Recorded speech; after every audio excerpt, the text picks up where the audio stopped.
Unfortunately, they don't allow us to fly these in Lutyens, Delhi. This is a DJI drone made in China. This has come from the toy industry, and that's really the powerful thing. This is actually where we should be playing. And the network that produces this is where the real value is. And all AI is actually going to be operating on this. And the sad fact, we don't make any of the components inside this, we don't understand how it's made, we certainly don't make any of the optics, we don't understand how it's made. As I said in my speech, I'm speaking directly to the young people of this country. And in my speech, I had mentioned about how drones are changing warfare. So I wanted to go a little bit deeper into that idea. So here is a drone.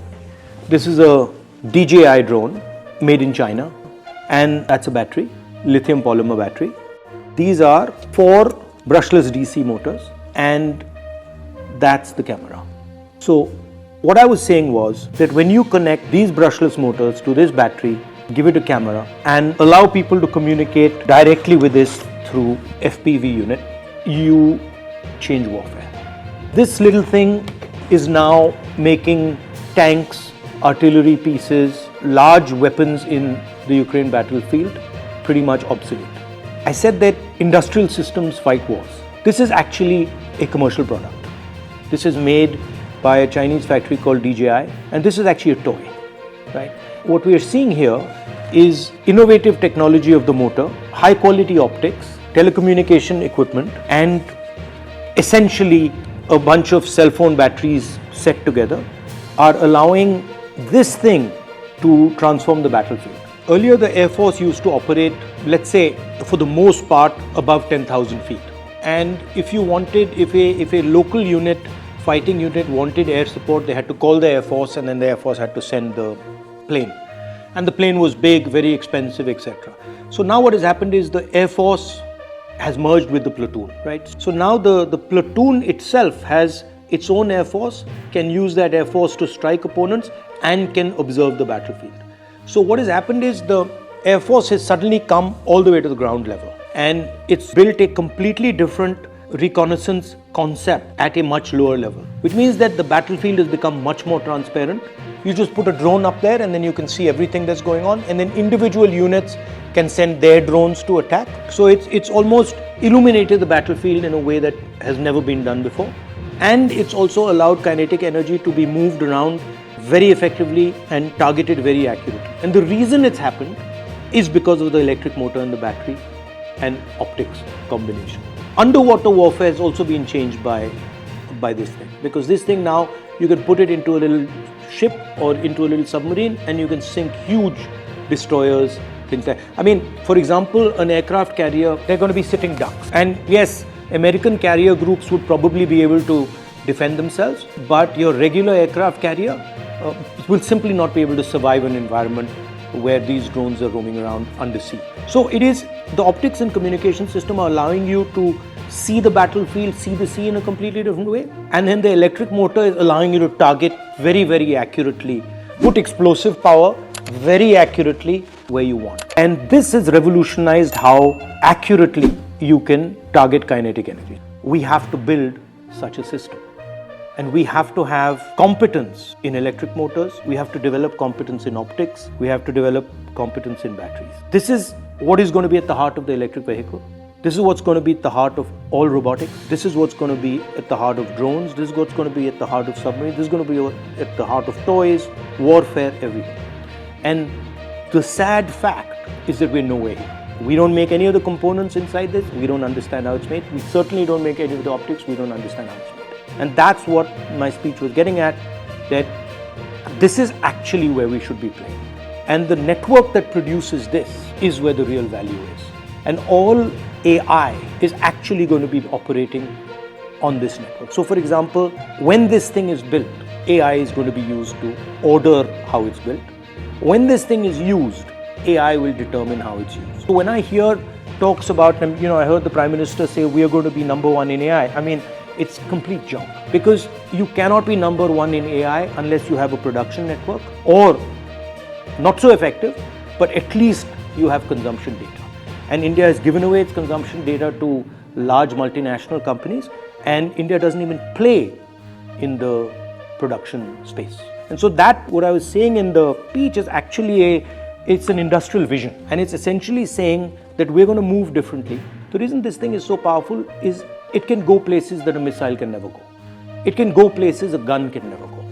It can chase people, it can hide, it can go into jungles, it can do all sorts of stuff that other weapons cannot do. Right? So that's what we have to understand, that there's a new industrial revolution taking place, a new way of moving taking place. And it's going to be based on this circular motion. Essentially, it's going to transform everything. And what I want, or what I'd like, is that we have thousands and thousands of young Indian people who deeply understand this. And we have another thousands and thousands who deeply understand this. And then thousands and thousands who deeply understand this. And then we've got the core of an industrial system. The last generation industrial system was about mastering the internal combustion engine. And the tragedy right now is that we're talking about all sorts of stuff, but we're not talking about this. And this is, I want Indian imagination to fly like this thing does. War is always about distribution of kinetic force. Kinetic force kills people.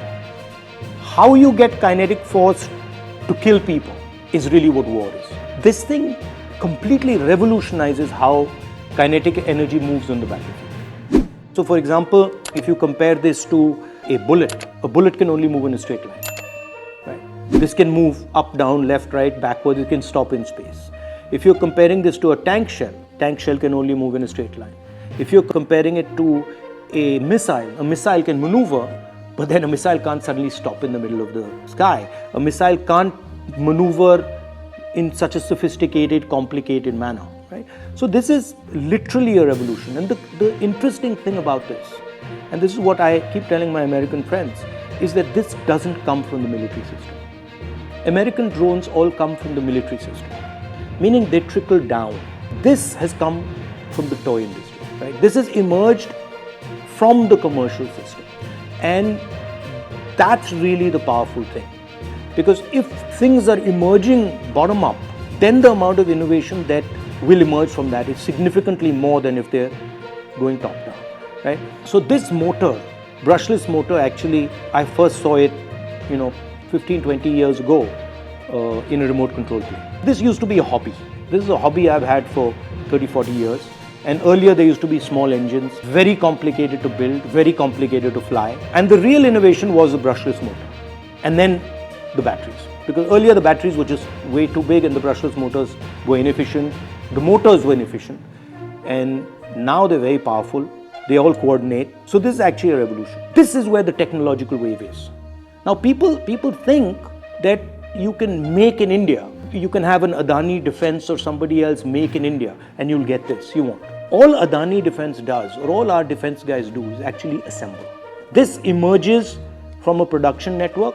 This is the result of a production network. And that's what I'm talking about. I'm not talking about that we now sit and we get a company that makes something that looks like this. That's not really interesting, because this will be obsolete anyway. But if we have the network from which this emerges, then we will never be obsolete. We'll just be at the edge of the technology curve, right? Understands, for example, the importance of what these cameras do. This thing without this camera, ineffective as a weapon of war. So the camera has to come together with the motor, has to come together with the battery, has to come together with all the components. And now what's very interesting is the Americans and the Europeans have understood this. They've understood that actually they don't have the production system that can create this, and they can never have it. Because they're at a stage in their development where for them building this is almost impossible. But we can do it. Right? We have the engineering know-how, we have the scale, we can potentially develop a strategy where we become, if not masters, at least very competitive in this area. So that's the type of thing that my speech was trying to do.